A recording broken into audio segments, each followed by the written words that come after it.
Hello, and welcome to our kickoff for Problem Gambling Awareness Month starting in March. My name is Tana Russell. I'm the Assistant Director of the Evergreen Council on Problem Gambling, and we've got this special live stream today featuring reducing barriers, improving access for Hispanic Latino communities. We're going to be talking about Familismo, Personalismo, Simpatia, machismo, marianismo. What are they? Are they recovery barriers, benefits, a little bit of both? What's the background and what can we do to help people access help services that they or their loved one or their whole family might need? I also want to give you a reminder that Gambling Disorder Screening Day is March 8th, and you'll be seeing some more things on that. We'll be talking about that more in tomorrow's episode.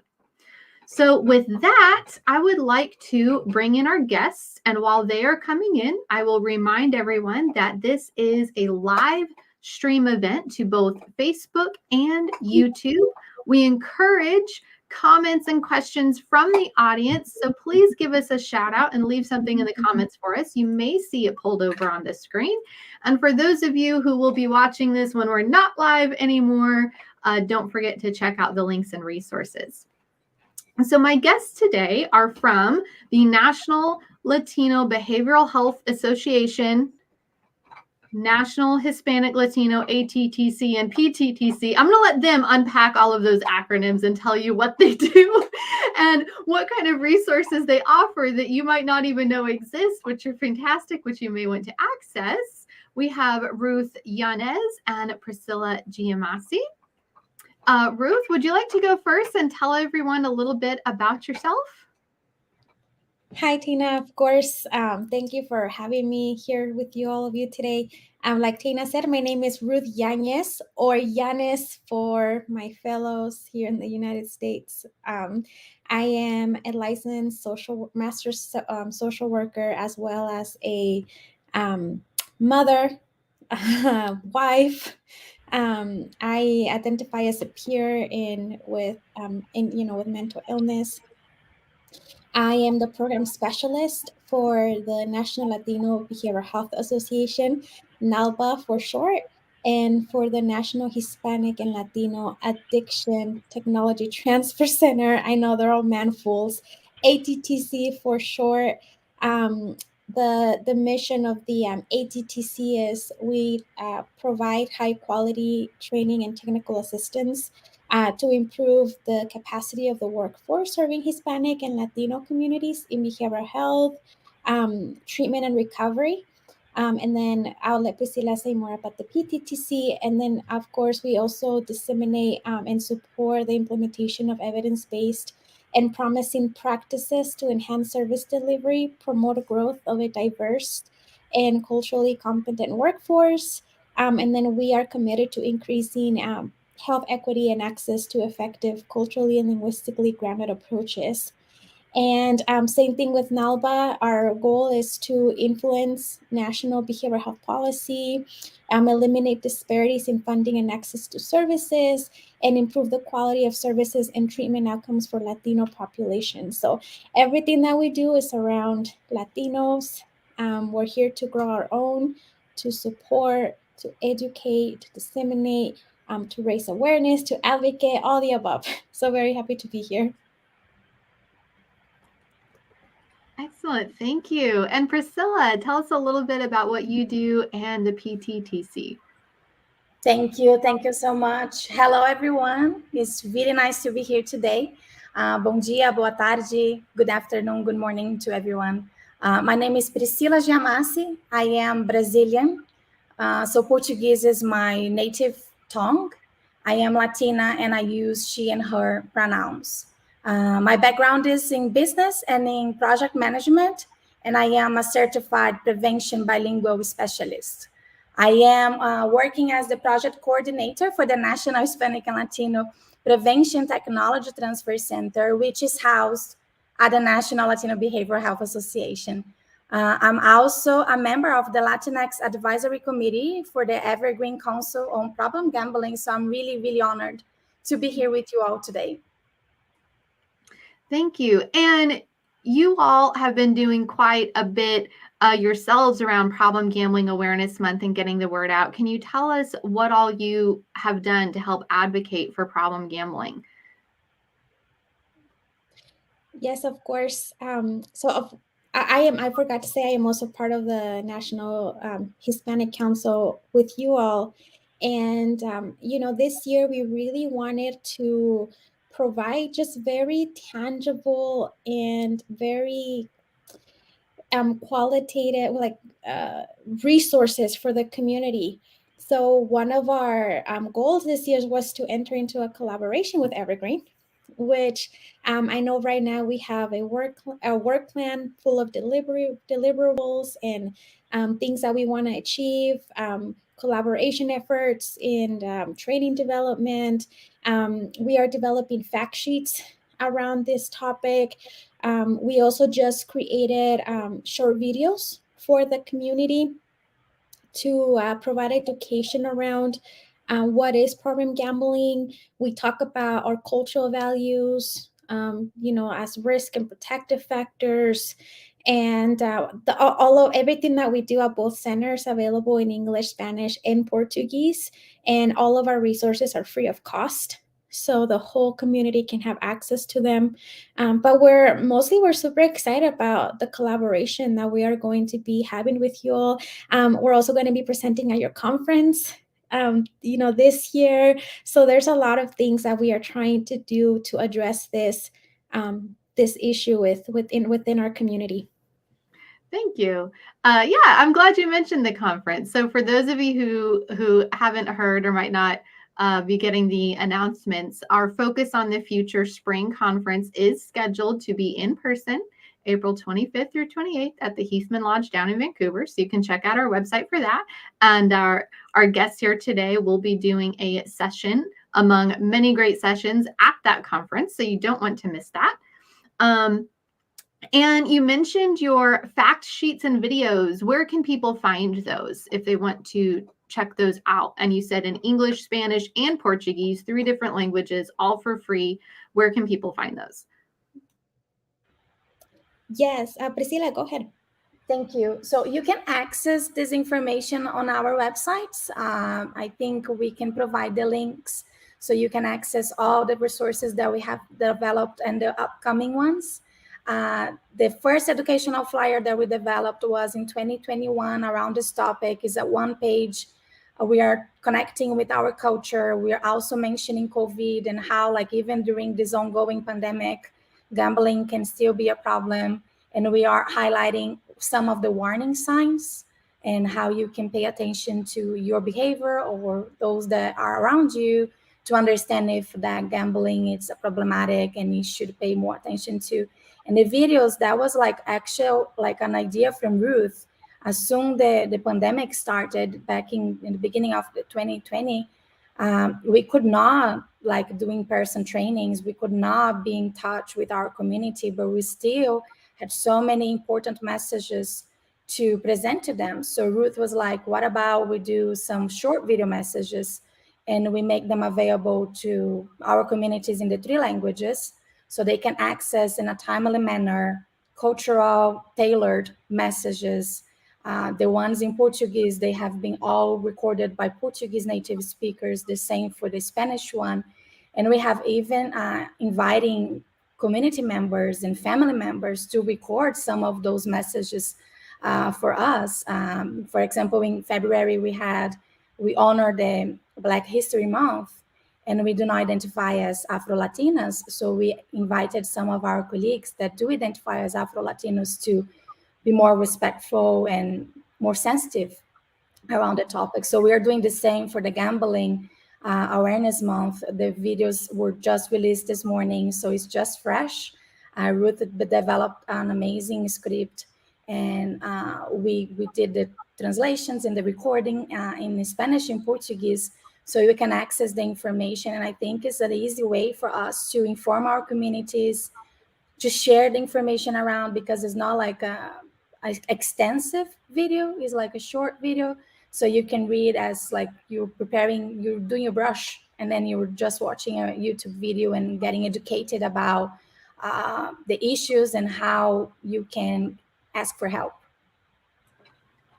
Excellent. Well, of course, I love, respect, and admire that you guys are integrating the problem gambling topic into your work for mental health and addiction prevention, treatment, etc. And I also love that you acknowledge the effect of COVID-19 on that as well. I think the isolation has had an impact on everybody, on their mental health, but I think it may be even more so we need to be sensitive to those who are more extroverted or have a culture very, very strong in those family connections and community connections, and how that isolation can have even a more significant impact, and to be aware of that.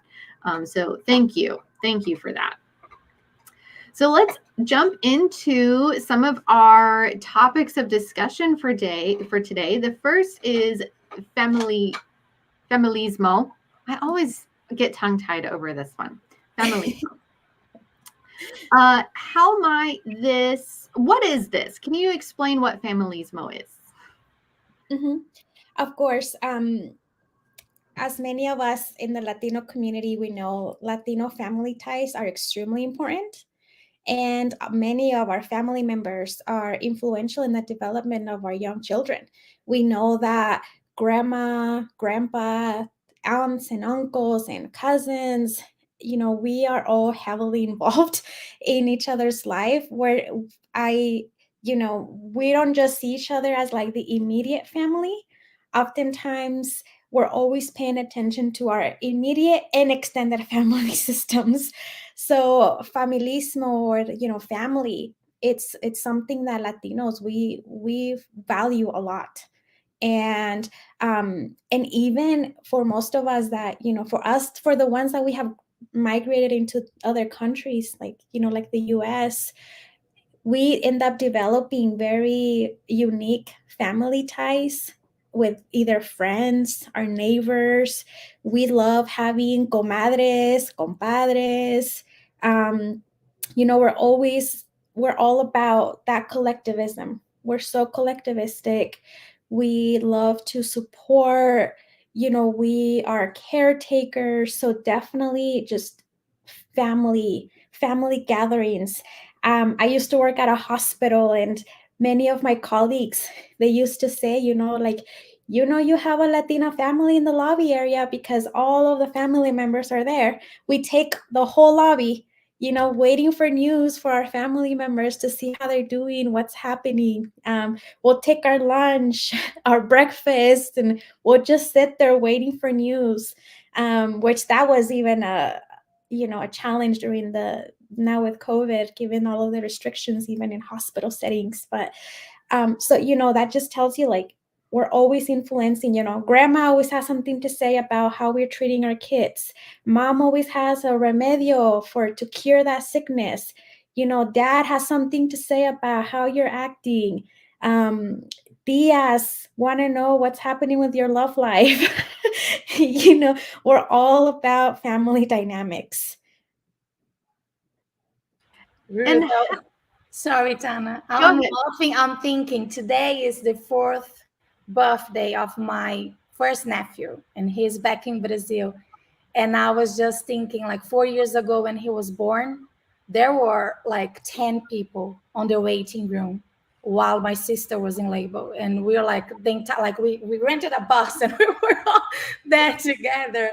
So it's exactly like that. It's just like the entire family. It's if you have an issue, we're there for each other. If you're celebrating, we are all there for each other as well. Which my friend Priscilla, I'm glad that they were all in the waiting room. For me, everyone was in the room.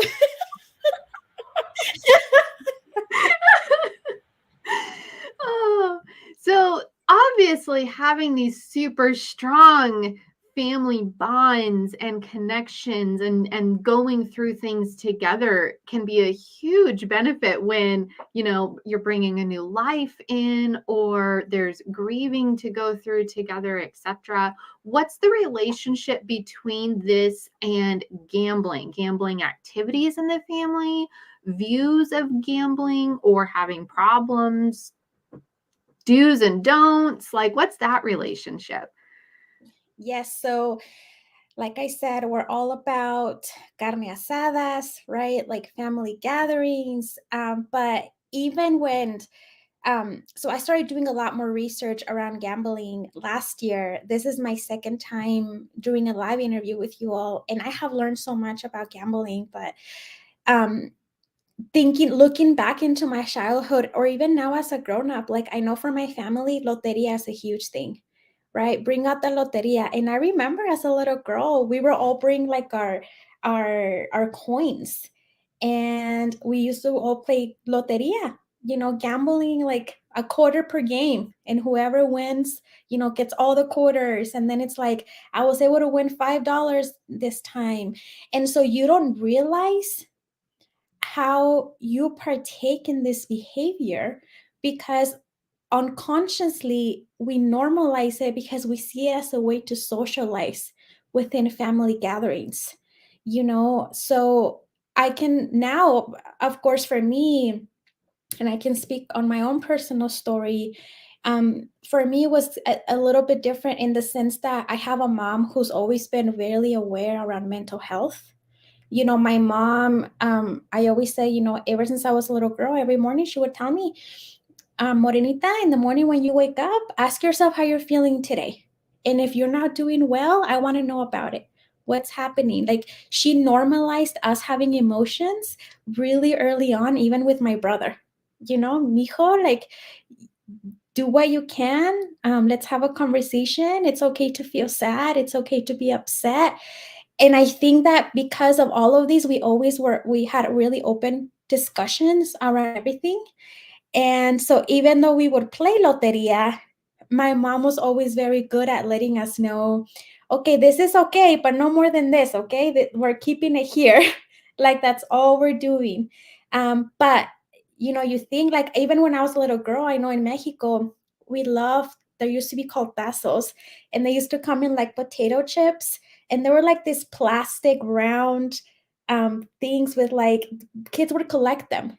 So you would be outside playing, and it was like you would be betting, if I hit this tassel, you can get these other two tassels. And so as little kids, we were already involved in this type of behaviors, but because unconsciously, it was what we did as a way to socialize. I was going to add, like, Ruth and I have been having some conversations about that, and we're sharing, like, because her background is Mexican, my one is Brazilian, but we have so many similarities between our family cultures and the way that we do things together. So my mom, like, faith was always very important in my family. I grown up in a Christian household. It was just my mom, my older sister. My parents divorced when I was very young, so it was the three of us, and my mom was always like the chefa, like sargenta. We used to, like, be very scared about her because she was very strict, especially with her Christianity. So I remember when I was younger, like Harry Potter movies and books, all of my friends were reading those books and watching those movies and talking about Harry Potter, and I couldn't, because according to my mom, with her Christian values, this was a mundane thing, and I should not, it's not allowed, it's not from God. But then, as like a controversial thing, and just to illustrate how we normalize this kind of gambling and this kind of activities that can be problematic, we have a game in Brazil. It's kind of a lottery, but it's not official. It's actually legal, to be honest. So we have a game that is called, like, Jogo do Bicho. It's like animal game, that you have like a set of animals. They're all related to some random set of numbers, and you can bet on that. And it's really, like, it's not, it's like, it's a crime. But I remember growing up that if I had a dream, like, with an animal, I would wake up and I was like, Mom, I had a dream with a this night, and then she would say, you should bet on the monkey, because maybe that's a sign that you should bet. Maybe God's giving you the answer, and you're gonna, like, somehow she would align her Christianity values to something that is not, it's not Christian at all. And I wouldn't bet at the time. I was even a minor, but she would do on my behalf, or my older sister, so we normalize this kind of things without noticing. And in my household, gambling was never an issue. So again, I'm talking through my own personal experience, but I can imagine like how hard it is for you to differentiate a healthy way of engaging with your family members and in social activities like that. I think that is a very fine line between like a fun activity and becoming a real problem. Mm-hmm. It kind of sounds like you guys are highlighting how there's kind of the downside, but the upside, both of this, one being that maybe when a person's having problems in a family, they might be encouraged to talk about it in the family, but keep it in the family. Maybe don't go ask for help for a professional, etc. But maybe the flip side is when someone's going through something, the family does want to support them. If the whole family got on board with, yes, whatever you need, let's do it. I know others who their treatment programs serve Hispanic Latino populations and will say what you guys said about a whole family ending up in a hotel lobby or a hospital lobby. They'll all end up in the mental health or addiction treatment center lobby together, right? And they're there and they're ready to go through it together. And so that's kind of a beautiful thing. And one of the things we know from the research is when a person's in recovery, any support that they can get for that process is a boon and a help to their recovery. And the more the merrier, right? The more support they can have at home and outside of the professional environment, the better for them, the better the outcomes are. Yeah, which is like, that's one thing that we love to do at our centers is provide education, like provide it, what is the stigma associated with, with these disorders. We know that mental health comes with a lot of stigma in our community. And so that's one of the things that we like to talk about, right? How can we talk about these things and be, and welcome?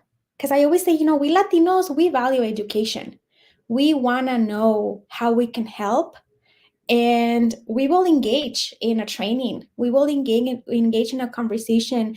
And once we like turn on that light bulb and we can relate to it, then we want to do more about it. We want to help. But which is why, that's one of our goals is always providing that education, raising awareness, having conversations about all of these topics and how they affect our community, but then how they can also help. Like familia can be both a risk and a protective factor, because you're right.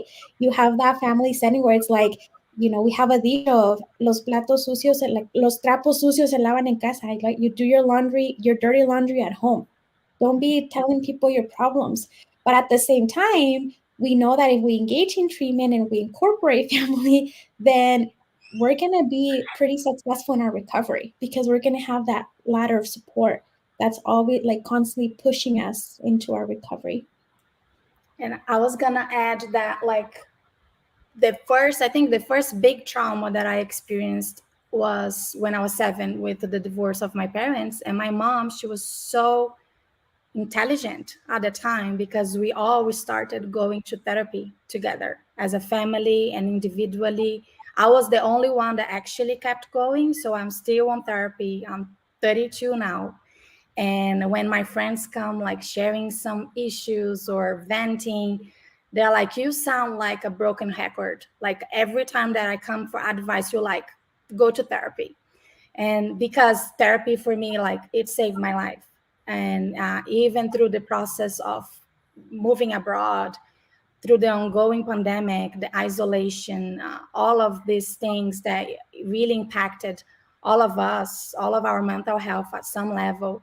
For someone like me that already struggle with anxiety and I already have some mental health pre-existing issues, I know that I have to take care of myself even more. So my mom was a key person to like know like that she would not be able to help us to go through that alone because she was suffering, she was struggling herself, but she was the one to lead the entire family to search for help. And that, I think as a result, like I've been honoring her advice back there and holding to my resilience. And like we have a really healthy relationship, the four of us, like my mom, my father, and my older sister. So that's how important and how influential our family is in our experiences and how we cope with our issues. Mm-hmm. Yeah. Gosh, what a beautiful story. Thank you. Thank you for sharing that. Dana, I just wanted to add that because it's like I was like, my mom was telling me to do illegal things. Yes, She was a terrible mom, but I'm like, no, but she saved my life to therapy. So, mom, forgive me. Amazing. I know you were just before the interview, we were saying like, let's not throw our family under the bus, and then now we're like, lift them up. let's lift them up. All my dirty laundry here. Washing this at home, like Ruth just mentioned. Let's wash here in a live event with everyone else. I think that's the beauty of this field and the recovery field in general is when people start talking about their struggles, all of a sudden it's a room full of me too, me too, me too, because we all have struggles and nobody is without dealing with issues to overcome and weird family dynamics. And this is just our lives. So it's important to be able to talk about it. Speaking of, let's talk about Personalismo. What is this one? Yes, so Personalismo, and it's something that when I was in community, something that I really, really got to see, especially even working in a hospital setting. But, in the Latino community, having others being friendly and taking the time to build that personal relationship, to build that rapport, it's so important to us, knowing that we can trust you. It's super important, especially when you're trying to engage us in services. We want to know, can I trust you with this information? We know that we are in a very complex situations. We have many barriers, right, to like access even treatment. Many of our community members don't have, are uninsured. There's so many layers of just complexity. And so how can I trust you, right? Prove to me that I can trust you. Prove to me that the information that I'm giving you, like you said, you're not going to spread it around telling everyone my business, right? So, as providers, our medical providers, when they only get to have 15 minutes with their patients and they're like in and out, and they oftentimes don't have the time to screen for everything, that could have an impact on our treatment. Because, it's like, I want to know that I can trust my provider, but I only see them for 15 minutes, here and there. How can I trust them? Or even as a behavioral health professional, how do we engage our community into saying it's okay to seek help? It's like in my household, aunts and family members, they would say, psychologists are for the crazy people. Are you crazy? Why are you talking to a psychologist? So again, building that rapport, that trust, like, no, we're not just for crazy people. Like, there's like, first of all, let's have a conversation about that. But we want to know that we can trust you, which is why I love the promotora model and the peer support model. By the way, we need more peers that are bilingual, bicultural in this profession. If you have a recovery story, because like you said, storytelling, it's a huge healing factor for us. And adding personalismo in that, like, I think that these models come with that personalismo. They allow for that value to be built upon, promotoras being able to sit down with their family members to have a cafecito, and then you have family members telling you like their struggles.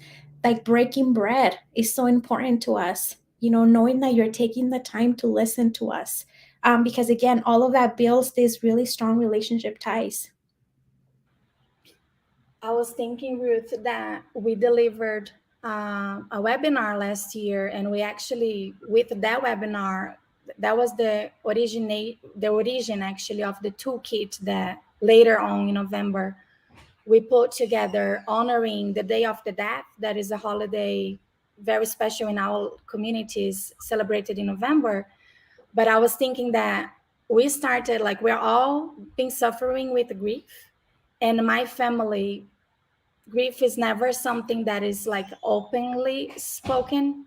We are always like, it was her time, so God called her back, and like it is what it is. Like don't have permission to talk about or to suffer, and to go through the grieving process. So I remember that when we had the first webinar, and this one was led in Portuguese, the first event, most of the participants, we had a really short audience, was like 30 people. Most of them were my family members or friends, because it was in Portuguese.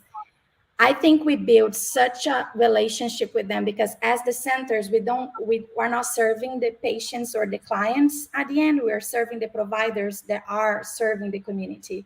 So we did this webinar, and the community members, the providers that were there, they felt so safe in that space that they shared so much about their own grieving process, what they lost, pregnancies, and like loss for suicide of family members and things like that, some kind of grief that is not talked about. And we were instruments to normalize this conversation. So I think when we're saying that we're building up rapport and we're building trust between the patient and the provider, the client and the provider, I think that's an important thing. Because of that event, we led up to several other resources that we compile in a directory of information. And we do the same, like when we have like virtual learning series communities that is with a sensitive topic, like maybe around culture or around racism, we will not record the part that people are actually exchanging their own experiences. So we are covering the content. That part, it's going to be recorded. It's going to live forever in our website. But when we go to the Q&A portion and people have to share their own experiences with microaggressions, with racism, they know that it's a safe space because it's not being recorded. So I think building this kind of trust, letting them know that is a safe space, that they can be brave, that they can share, that is okay, and I think that's important as well for our communities. Yeah. And even Tina, and correct me if I'm wrong, based on the research that, I have read and seen, a lot of times gambling is not the first issue, right? Someone may not come to the office and say, hey, I have a gambling disorder, but they may come and say, I have an anxiety disorder, or I have a depression, like I'm been feeling really sad. And then as a clinician, you start to invest, to ask more questions, and then you find out like, oh, there's actually also a gambling disorder, and that's what's contributing to a lot of these feelings. And so being able to build that trust, it's going to even lead you into helping them unpack everything that they're feeling or going through. And then you can really get to the root of the problem of what's happening internally that, it's making this person do this. And then that's when all of those things start to surface. Mm-hmm. Think about the person as a whole, like as an holistic being. That it would be so easy if that was the problem and we just solved that. But on the, like, even on the resources that we developed in January, we just released a human trafficking product, and it's all related. We have to connect mental health, substance abuse, misuse, abuse. Like it's all connected. We did the same in December for HIV. It's all connected. So we need to pay attention to the signs, that is not necessarily only one issue. One, it's going to lead to others, or one is going to be the cause for others. Mm-hmm. What I'm kind of getting out of this is that from a provider's perspective who's in human services or health services, whether that's a clinic setting, medical, mental health, addiction recovery, gambling, etc., if they don't put in at least a few minutes in the beginning to build that trust and address the client's initial concerns. They could go through their motions and their system and everything they need to get done in that appointment, and the client might never come back. And they've Exactly. lost that. Just a Yep. few minutes of investment in the beginning in the humanity of that person and what they're dealing with can have payouts Yes. for the rest of that professional relationship and helping that person to get to the root of what's affecting their life, what they're dealing with. I think that's really important as providers to keep that in mind, that it's not just about how much can I get done in this next 15 minutes, 30 minutes, an hour I have with this person, but what's their immediate concerns. And for a help seeker, what I have done in the past is encourage my clients on how to self-advocate, because having made my career in this system, I know how it can shuffle people through and not explain the process very well, right? Like, I understand that firsthand, having worked in it. And so I have actually taught my clients how to self-advocate, because I know they're gonna get in this system shuffle sometimes, and it can be very helpful to come like with your concerns like written down or something, because it's so easy for a person to end up seeking help, get an appointment, next thing they know they're out the door and their initial concerns never even came up. Exactly. Yes. And then even helping, I know like at NALBA, we have another training. It's the behavioral health interpreter training. And we teach about communication styles. And so we tell them, Latinos, we are very high context communicators. And we always say, like, for example, someone will call you and say, hey, instead of I need to make an appointment, it's like, I saw my friend at the grocery store and I told her that I had this problem. And she told me that there was this great doctor and said that I could make an appointment. Can you please schedule it? I'm calling to make an appointment. So even in that, like helping providers, okay, I know that we're high context communicators. Hear us for those 2 minutes and then segue back into, okay, like, let's address the problem. Let's address the concern, let's answer the question. But no, I'm telling you, even I always say, don't ask me to summarize one thing, because summarization is not, it's one of my weaknesses. Because I am such a huge context communicator that is one of my struggles. Summarizing, writing abstracts. Don't ask me for an abstract, please. Oh, excellent, excellent. All right, let's see. Our next one is Simpatia. What is this one? So Simpatia is the harmony and the agreement found in relationships. We as Latinos, we love happiness, right? We want to be good with everyone. We treasure relationships, like we were saying. We love family. So Simpatia is just being in that harmony within our loved ones. However, because we always like harmony, conflict can be very difficult for us, for some of us, right? And I am raising my hand because I am not a very conflicting person.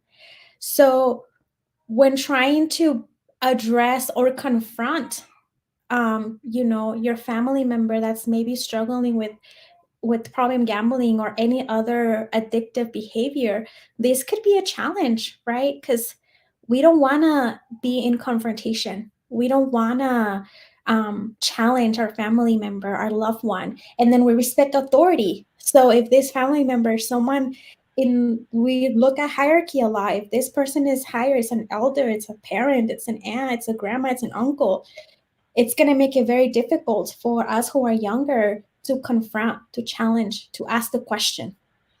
So Simpatia is one of those things where it's a beautiful thing. Like I said, it could be a risk, and then it could also be a protective factor. Yeah, it's like you can disapprove your father's gambling, but you will not say anything to avoid conflicts. Or you can be worried about your husband's gambling activities, but you're not going to question it. So avoiding conflict, we we give permission for this issue to go unaddressed, and the consequences can accumulate. I think I'm different from Ruth. I really like conflicts. I'm joking. I'm a trouble seeker. I'm not, but I am. I like to be honest and be open, and sometimes this is the cause of some of the conflicts in my relationships. But I prioritize my truth. So sometimes this can be hurtful. Like I said in the beginning, that like I have some family members or friends that they come to me like, kind of, please help me, like I don't know what to do, and I'm like, go to therapy. Do you want me to refer you to someone? Like, my therapist is great. Like, can you not afford now? I can pay for the first few sessions. Like, that's my first thing. Like, I'm not gonna be telling you how to fix this issue with your husband or how to raise your kids, violent education. I don't know. I don't have kids yet. Like, that's not my place to give your opinion, but I know a professional may help. So I think we can still cultivate Simpatia, and we can still engage in healthy relationships, but still take care of each other. Like, still have open conversations and dialogue, knowing that we love each other. So even when we're being harsh, or even if this is causing a conflict, your main intention is not to hurt. You're actually taking care of that person. Okay. Well, So sorry, Tina, for interrupting you. And I think even in that, like, letting our community know that boundaries are okay. You can have sympathy for someone, but still have those strong boundaries to say, you can't cross this line. I need to protect my own mental health as well. And I know, like, I am in therapy right now, and that's something that I am even exploring as a Latina Mexican raised in like Priscilla, in a very traditional Christian home, is to say, I can also have boundaries. And then I am the oldest Latina, like I'm the oldest daughter. So that comes with another level of responsibility. So to say, like, I can have boundaries too. And I often feel that our community members, we need a lot of permission. Like, it's okay. And then once we get that permission, we're like, okay, so that doesn't make me a bad person. That doesn't make me less of a daughter, or that doesn't make me less of a community member, like, or less smart, like, I am enough and I can have boundaries. So even with substance use disorder, with addiction problems, as a mother, as a father, as a grandma, as an aunt, like, it's okay to draw those boundaries, to give back that self-determination to your loved one, instead of us enabling them as a family again, because we have that sympathy. We're like, oh, poor my son, or no, it's because they need support. No, they need me. And it's like, no, you can also have those boundaries. Just to add to that, Ruth, I think that that's so important, because I think we're inclined to think that when we prioritize our own self-care, our mental health, we're being selfish, but we cannot pour from an empty cup. So we do need to fill out of health, so we can be a better professional, a better wife, better husband, better mother. And I think one of the prevention mantras is do no harm. So I cannot be teaching people and telling them that they should not do harm if sometimes I'm hurting myself by not prioritizing my mental health. So I think if you're in the audience and you need permission, Ruth and I are giving you permission to take care of your mental health and to take care of yourself. Put your masks first. Yep. So Simpatia is this value system of wanting to maintain the harmony and avoid conflict, which can result in our behavioral health fields of people avoiding mentioning the elephant in the room. Exactly. Right? Yep. Of whatever is causing the family dysfunction, be it the gambling or other addictive behavior, whatever it is, because they feel like if I point it out or ask them to make a change, it will be in conflict with Simpatia. And I love Exactly. how you guys are bringing in the boundaries into it, because the reality is healthy relationships are healthy because they have boundaries. They Exactly. have boundaries that they don't assault each other physically, right? That they don't assault each other verbally, right? And it is their boundaries that help with the strength of the relationship. And I love how you guys are bringing in, having those healthy boundaries enhances the Yes. simpatia Yeah. rather than minimizing it. And I can have permission to seek help for myself and to let people know, no, I can't do that for you today because I'm going to go take a nice soak in the tub, or I'm going to go see my therapist, right? Call me on Thursday. Right? And it's adding value and harmony to their ability to be mentally there for anyone else. Exactly. Exactly. Yeah. It's like, and then of course, because like we keep saying, we're holistic beings as Latinos, we're so collectivistic that, like you were saying, that even enhances that family dynamic, right? Because we know that family is so important to us. But even in that, like having those healthy boundaries can better your family dynamic system, can better those attachment that we have developed since we were little kids. It can make us be in this secure attachment relationship within our family system even. And the reality is, seeking therapy, whether alone or as a family, actually enhances the Yep. family harmony. Yes. I love it. I love it. Okay. Last one here is we're heading home stretch. Machismo and Marianismo. Can you explain these two? Which I feel like we've kind of touched around these a little bit in this conversation. So let's lay it out. What are these two things? Of course. So machismo, right? In Marianismo, we know that in Latino families, there's very distinct gender roles. So like this is, and because of this like non-positive manifestation of gender roles, it can affect the way that we seek out treatment. So for example, Marianismo is for women, right? We're the caretakers, we are the nurturers. The females, you are the you're here to serve, your husband. We, especially if you're in a very traditional Latino household. And then my machismo, it's like you have the men, the manpower. Men don't cry, and then of course, if we find our men crying, we'll throw this very negative comments of how they're less of a man. Men don't supposed to be having emotions. However, something around machismo is, last year our Attc actually did a beautiful virtual learning series where we were reframing machismo, because machismo wasn't always a bad thing.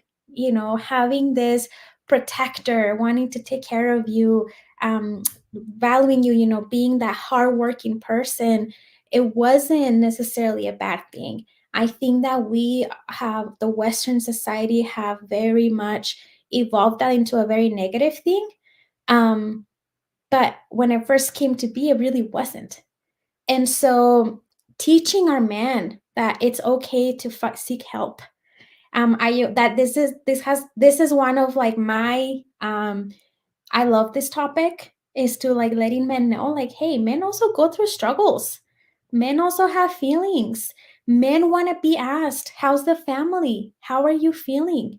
We need to stop stigmatizing that men can have emotions. And then at the same time, because we do have these gender roles, our spouses oftentimes may feel like, and again, because we don't like confrontation, we like harmonies. It's like, how can I tell my husband that he needs to seek treatment? Who am I to tell him? I'm here to take care of him, not to be stigmatizing him.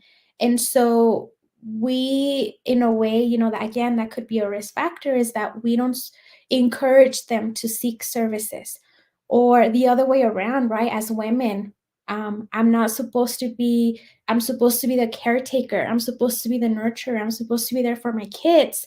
And I am struggling with this. There comes the shame, the stigma, the guilt. And so that could create a lot of conflict because, again, we're not willing to address the elephant in the room.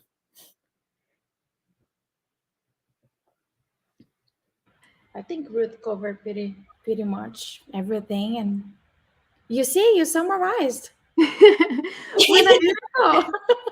when I hear you talking about these two, what comes to my mind as you're describing these is this strength, this stamina and power in who they are and their role in the family, and that can either translate into, because I am this strong pillar in the family, I can't ask for help because I'm expected to deal with it myself. But then, yeah, Priscilla, you gave this great example with your mom on how she used her strength and power in the household to encourage everybody to get therapy, and it had this huge positive impact on the whole family.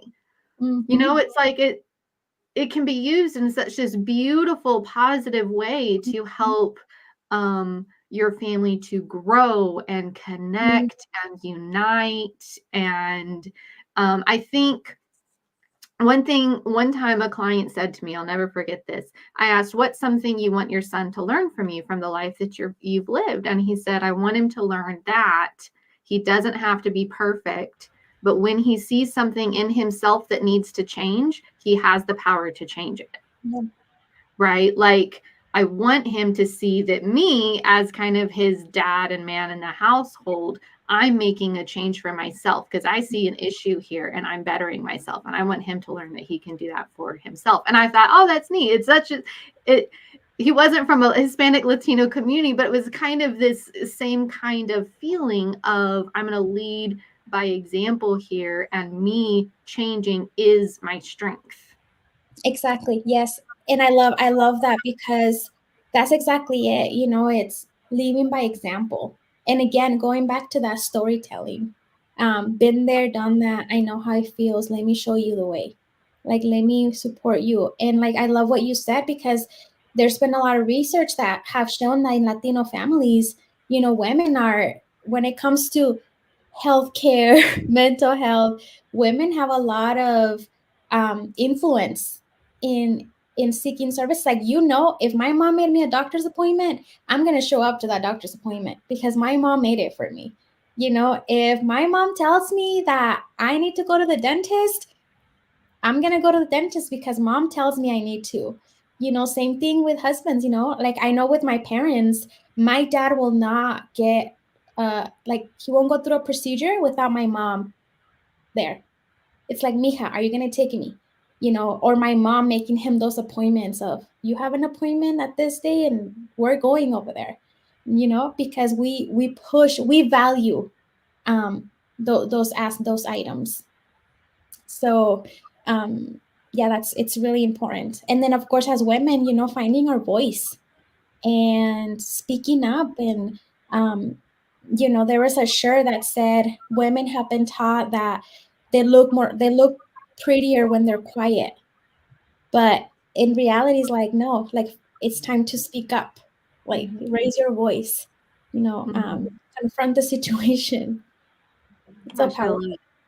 I love what you shared, Dana, and I think was so powerful. And I was having some conversations with my sister. She has two boys, like Ruth, and we were just talking about how grateful we are for everything that our parents did for us, because they were the best. They are the best parents that they could be for us. But how we can change things that we know that it can improve, you know. So it's not blaming or complaining or being ungrateful or anything like that, but breaking cycles, like normalizing some of the conversations, like even the grief that I used as an example earlier on the session. Like, we grown up like thinking that we could not talk about people that have passed away, that we need to let them rest in peace. And now my sister is teaching her boys that it's okay, like, if you're sad, you can cry, you can miss our auntie, like, you can cry, you can ask about her, we can keep her memory alive, and it's okay. So even those like machismos and gender roles that we learned over time and we have been following because that was the right thing to do. That's what we were taught. We now have power and information to change things that we want to change. Mm-hmm. Mm-hmm. And they know that we are there for each other. Like I said, we are very, I always tell community members, like, when we are so collectivistic that we'll come to your aid, but it's getting us to ask help that it's where we need a lot of work. Like where we need that encouragement and that support and into asking those questions. Excellent. Well, thank you.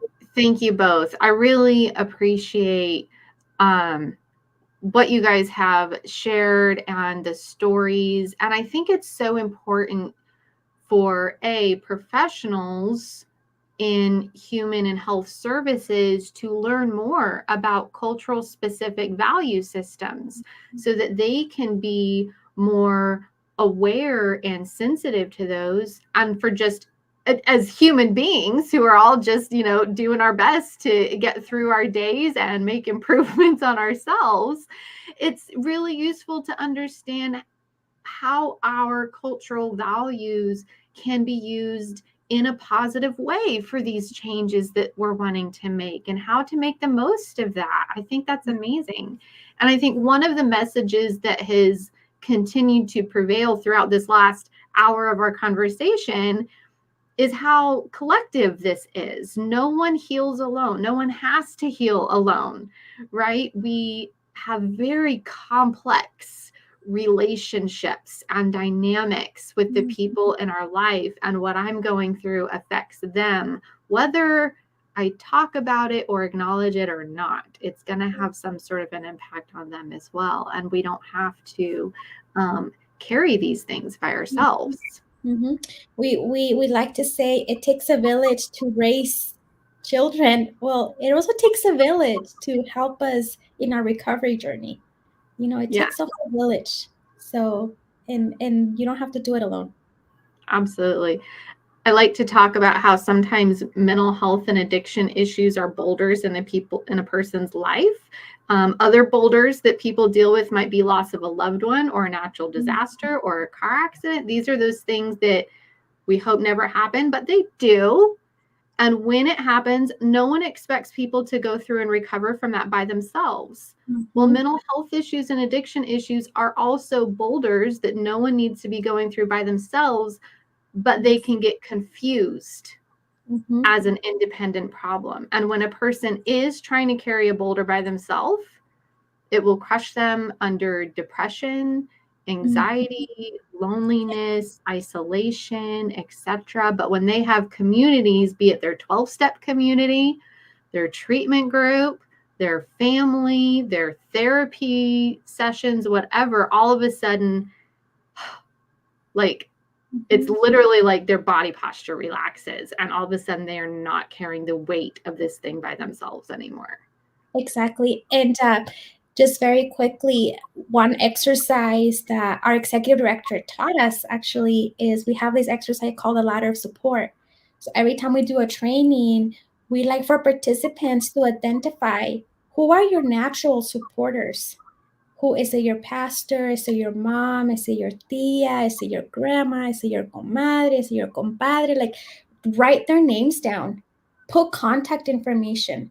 That way, when you're finding yourself, identifying your triggers, identifying that isolation, or maybe you're going down that rabbit hole again, you're questioning yourself, you're doubting, you go back into being in this dark place. Depression can be can be a traitor, if I could put it like that.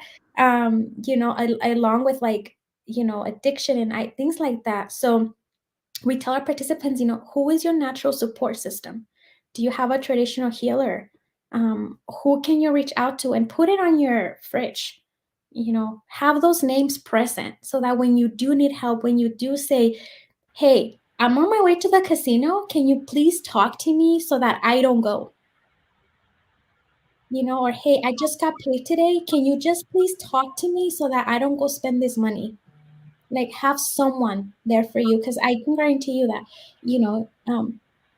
people will show up for you. Beautiful, beautiful. Well, thank you both very, very much. Thank you, everyone watching. Don't forget that March 1st starts Problem Gambling Awareness Month, and March 8th is Gambling Disorder Screening Day, and we'll talk about that more in the episode tomorrow. Thank you, everyone, and you can check out the blog for resources. Thank you.